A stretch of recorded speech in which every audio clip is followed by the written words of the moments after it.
Lesson is perception and communication competence. But first, let's review a little bit.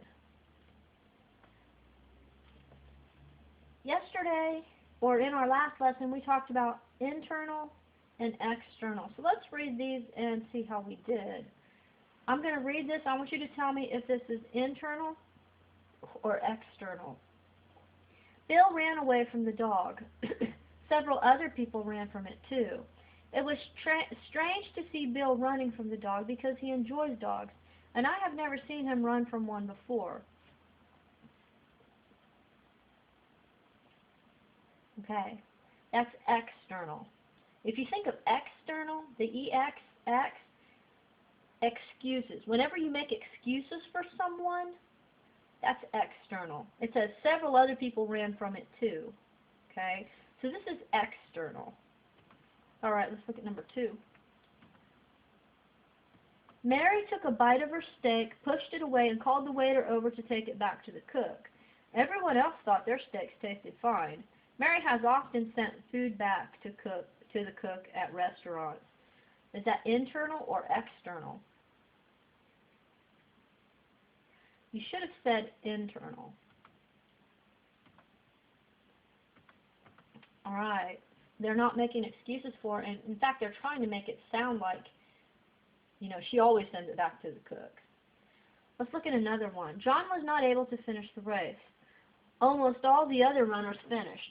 John was out late with friends the night before the race and didn't get a chance to warm up for the race because he slept in. Okay, that's internal. Because they're saying he wasn't able to finish the race because he was out late with friends. They're not making excuses for him. Just ask yourself, are they making excuses for him? If they're making excuses, then it's external. Think excuses, external. Okay? Let's try another one. Jane earned a lot of money from her money market funds, even though the economy was struggling. Her financial advisor made the decisions of where to invest her money.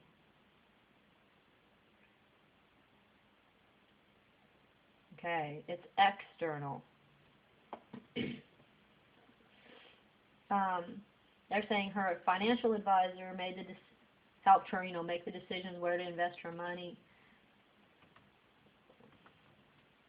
Okay, I'm going to read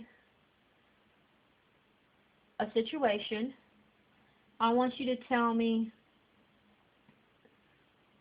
what type of influence is it. Is it primary recency, attribution, stereotyping, self-fulfilling prophecy, or implicit personality theory? Okay, let's think about it. I knew it the first time I laid my eyes on him. I said to myself, now there's a person who will try to get away with as little work as possible. Sure enough, when I gave him his first job, he cut corners. I ended up redoing the work myself.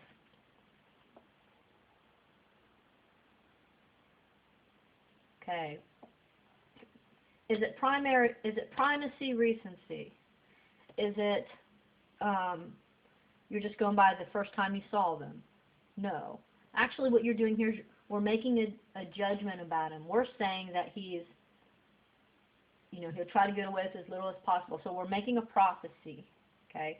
And in the prophecy came true, okay? So this is self-fulfilling prophecy. Let's try another one. Those computer geeks are all the same.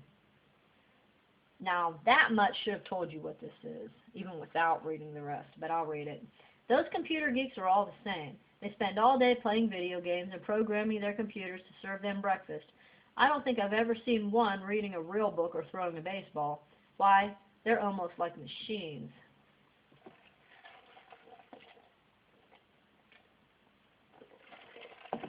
Okay. You should have said stereotyping. When it said those computer geeks are all the same, remember the cookie cutter. If you cut it with the cookie cutter, they all look the same. There's no room for individuality. Okay? Stereotyping. Let's try another one. I'm sure she's a nice person. Just look at her, the way she dresses and carries herself. A beautiful, sophisticated person like her is bound to have a great personality.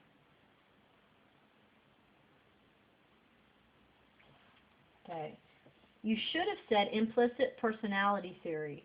It's when you have certain characteristics and you assume that other characteristics go with those characteristics.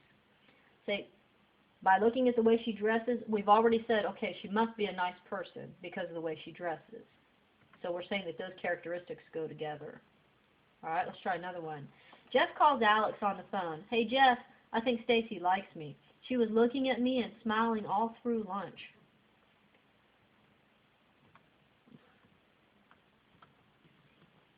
Okay. We should have said attribution. Remember, attribution is when we try to give an explanation as to why they're behaving a certain way. So he's decided that since she looked at me, that means she must like me. Okay? Caesar sure had himself pegged. On his resume, he described himself as a smart self-starter with lots of drive and enthusiasm. His references says he's had trouble working with people, but he's on his third day on the job and I've run out of work for him. What do you think that would be?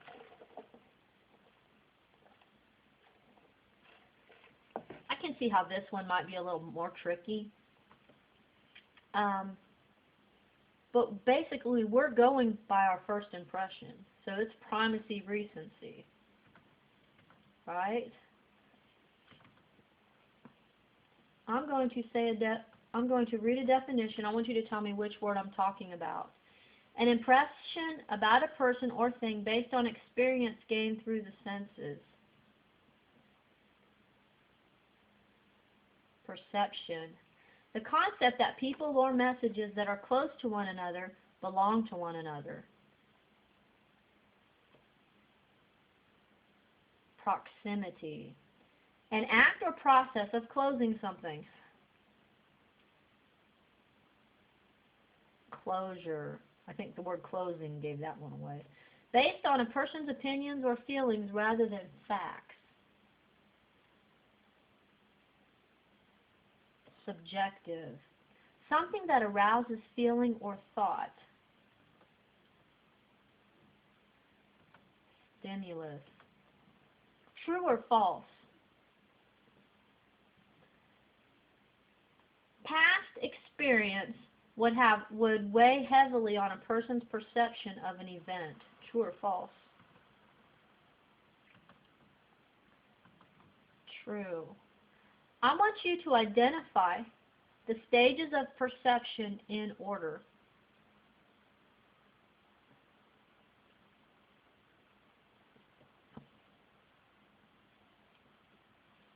You should have said selection, organization, interpretation, evaluation. Which stage involves seeking relationships or connections between things?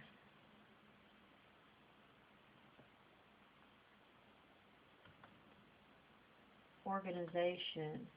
Which stage involves assigning meaning to events?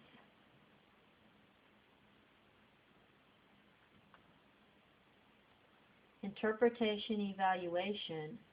Which stage involves focusing on certain stimuli while ignoring others?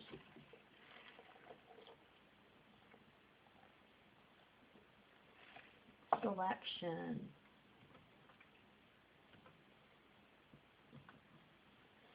Okay, I'm going to read an event. I want you to tell me which stage of perception am I talking about. Jamie doesn't understand why Sarah has refused.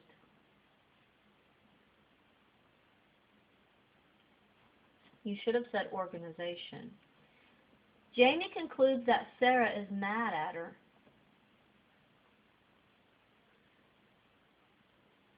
Interpretation, evaluation. Sarah declines Jamie's invitation to go to the mall.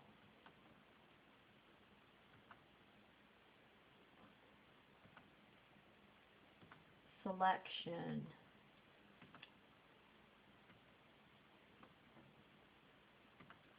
Alright, now let's look at today's lesson. Perception and communication competence. Our objective is to understand and apply steps of increasing to increasing the accuracy of perceptions. Our vocabulary word, not based on emotions or personal experience, based on fact, is objective. So I want you to skip a space in your notes. I want you to write today's date. And today we're going to talk about perception and communication competence. Perception and communication competence.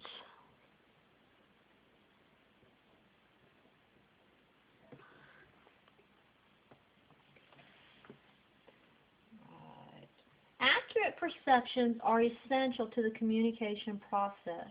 How we perceive others influences how we interpret and evaluate their behaviors. If we don't perceive another person correctly, we might not understand what he or she is trying to say to us. How do we do this if processes such as stereotyping or attribution influence us to perceive the world in different ways? Is our perception of the world so heavily influenced by self, culture, prejudices, experiences, and preferences that we can't make an objective evaluation? We have 5 steps available to us so that we can ensure that our perceptions are accurate. Step 1. Okay, step 1. Value truth.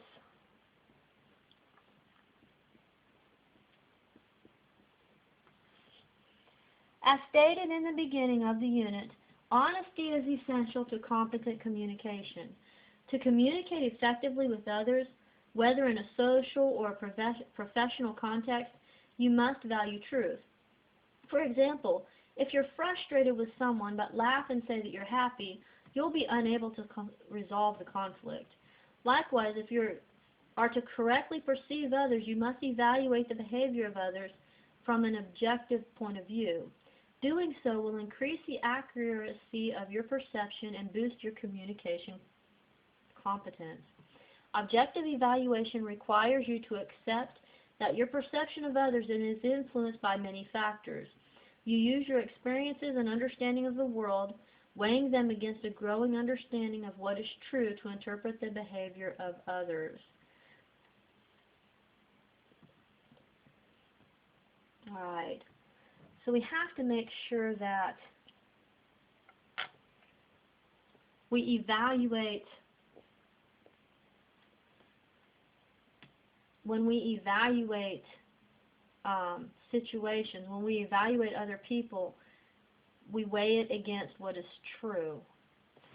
Step 2. Recognize reality. Recognize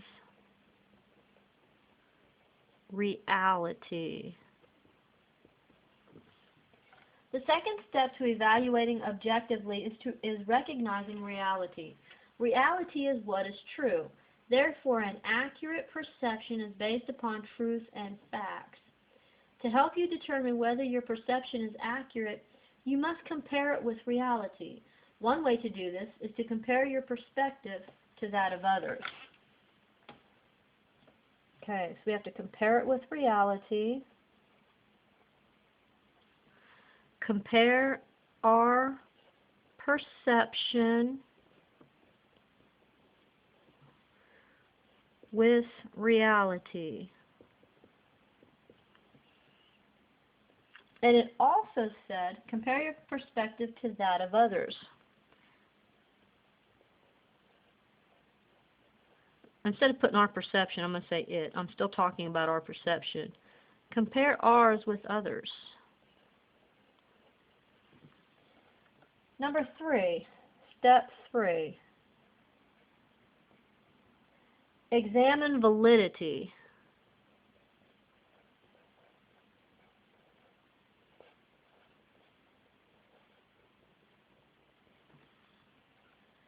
Gathering true or valid information involves distinguishing between facts, the actual occurrences, and perceptions, the interpretations. For example, the statement, "Judy laughed at me," states a fact. Whereas the statement, because Judy laughed at me, she doesn't like me, states a perception. It is a fact that Judy laughed at a person, but to state that Judy doesn't like the person goes beyond facts. It's a perception of Judy's behavior. Avoid the tendency to loosely or hastily interpret the facts. There is a difference between factual and truthful. When something is factual, the information correctly supports the perception. When something is truthful, the perception itself is correct. Gathering valid information also involves keeping an open mind.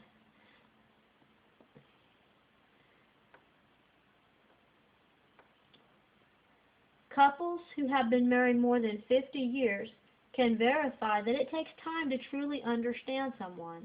The observations that you make of a friend today might take on a whole new light with the observations of tomorrow. Keeping an open mind is essential to gathering valid information about someone. So don't hastily interpret facts. Avoid hastily interpreting facts.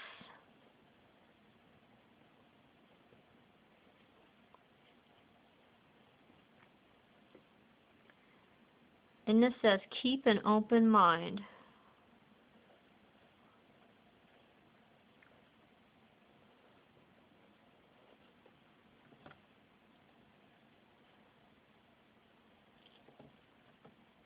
Students often try to help one another by sharing their rankings of the best, the easiest, and the toughest teachers. In reality, their interpretations may be based primarily upon their own feelings and perceptions, not upon the facts. A teacher you might avoid because you were told that he was a tough teacher might actually be the one to help you understand a difficult subject more thoroughly. Be careful of taking on the interpretations of others without getting all the facts. When I was in high school, we had a chemistry teacher. His name was Mr. Dreyer. And everybody said that he was a mean teacher. And so I wouldn't take him. I never took chemistry in high school because I was scared of the teacher. That's an example of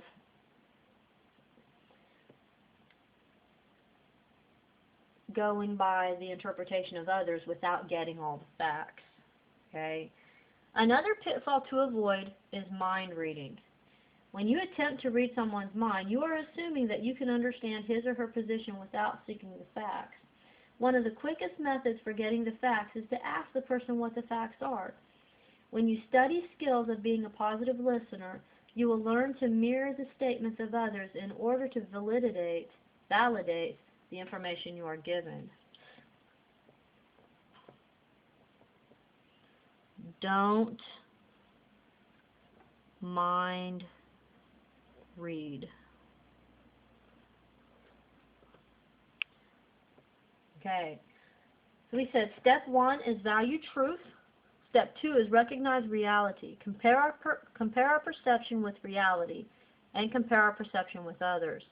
Step 3 is to examine validity. Avoid hastily interpreting the facts. And I forgot my R there. I am misspelling all kinds of words, aren't I? I forgot my R. Okay, that looks better. Keep an open mind and don't mind read. Because you may be wrong. That may not be what they're thinking at all. Okay, let's go to step number 4. Step number 4 is check perception.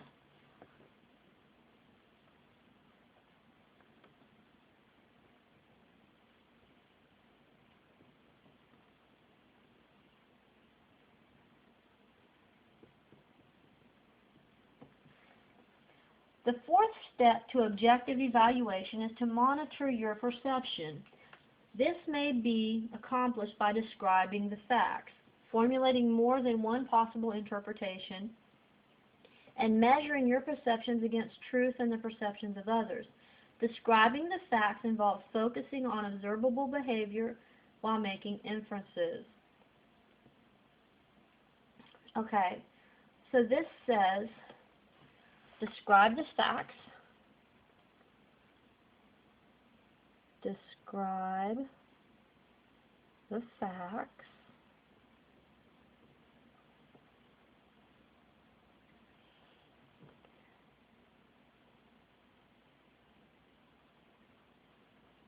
formulate several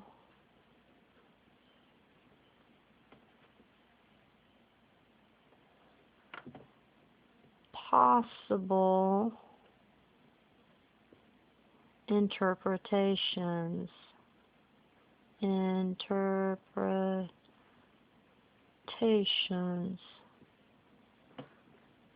Okay. To describe the fact, come up with several possible interpretations.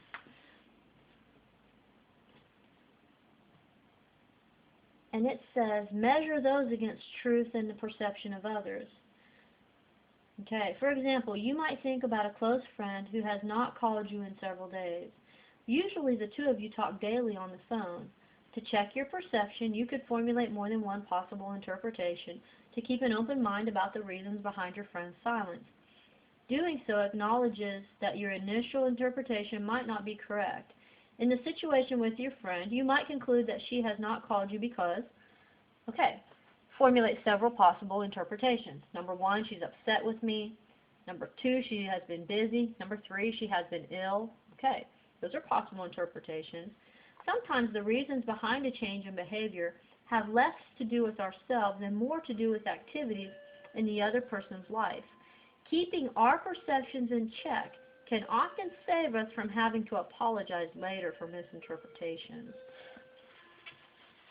Okay?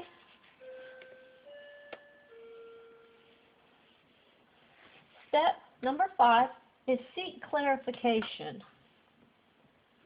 Step 5, seek clarification. The final step in checking our perception is to measure it against truth and the perceptions of others. In most situations mentioned earlier, just asking the other person for clarification will enable us to have an accurate perception of his or her behavior and arrive at a mutual understanding. However, obtaining clarification requires some interviewing and listening skills. A person's request for clarification should be based upon a sincere desire to understand the motives behind another's actions. For example, simply asking gently why your friend has not been calling you may bring about a truthful explanation without damaging a relationship. Seeking clarification of perceptions can also help ward off self-serving bias, which often causes us to be less forgiving of others' actions than we are of our own. It helps to ask ourselves how we would want the other person to react if the roles were switched. Even with a good application of the tools described so far, we may make wrong assumptions about the actions of people. Many types of situations or backgrounds that we may not have experienced personally, whether cultural, economical, age, gender, or any number of variables, may inhibit our abilities to make good decisions toward people. Communication by seeking clarification is usually the best approach to gaining an understanding of the other person. So let's review. In this lesson, you learned about the 5 steps that can help make perceptions more accurate. You saw how these steps can help you gather the facts needed to make a truer and more objective judgment about the behavior of others. Okay, I want you to go ahead and study your notes and go ahead and answer the questions.